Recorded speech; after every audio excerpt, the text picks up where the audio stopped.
ফরিদপুরের ভাঙায় সড়ক ও রেলপথ অবরোধের ঘটনায় ৯০ জনের বিরুদ্ধে মামলা। বিস্তারিত দেখুন ডেস্ক রিপোর্টে। ফরিদপুরের ভাঙায় সড়ক ও রেলপথ অবরোধের ঘটনায় ৯০ জনের নামসহ অজ্ঞাতনামা আরও ১৫০ থেকে ২০০ জনকে আসামি করে একটি মামলা দায়ের করা হয়েছে। এই মামলার প্রধান আসামি হলেন আলগী ইউনিয়নের চেয়ারম্যান এবং সর্বদলীয় সংগ্রাম পরিষদের প্রধান ম সিদ্দিক মিয়া। তাকে শনিবার রাতে গ্রেফতার করা হয়েছে। ভাঙা থানার এসআই হাবিবুর রহমান রবিবার ১৪ সেপ্টেম্বর রাতে মামলাটি দায়ের করেন।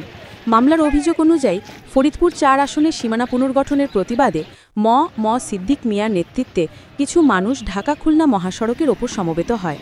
তারা রাস্তায় বড় বড় গাছ ফেলে ও টায়ারে আগুন জ্বালিয়ে যান চলাচল বন্ধ করে দেয়। পুলিশ তাদের বাধা দিলে তারা আরও মারমুখী হয়ে ওঠে। পরে পুলিশ তাদের ধাওয়া করে ছত্রভঙ্গ করে দেয় এবং পরিস্থিতি নিয়ন্ত্রণে আনে। ভাঙা থানার অফিসার ইনচার্জ মোহাম্মদ আশরাফ হোসেন জানান, মামলাটি রবিবার দায়ের করা হয়েছে এবং এই ঘটনায় এখন পর্যন্ত একজনকে গ্রেফতার করা হয়েছে। উল্লেখ্য, সম্প্রতি জাতীয় সংসদের আসন পুনর্বিন্যাসের গেজেটে ফরিদপুর ৪ আসনের ভাঙা উপজেলার আলগী ও হামিরদী ইউনিয়নকে ফরিদপুর ২ আসনের সঙ্গে যুক্ত করা হয়। এর প্রতিবাদে স্থানীয়রা সড়ক ও রেলপথ অবরোধ কর্মসূচি শুরু করে। এর ফলে ঢাকা খুলনা এবং ফরিদপুর বরিশাল মহাসড়কে দক্ষিণ পশ্চিমাঞ্চলের ২১ জেলার যান চলাচল বিঘ্নিত হয়।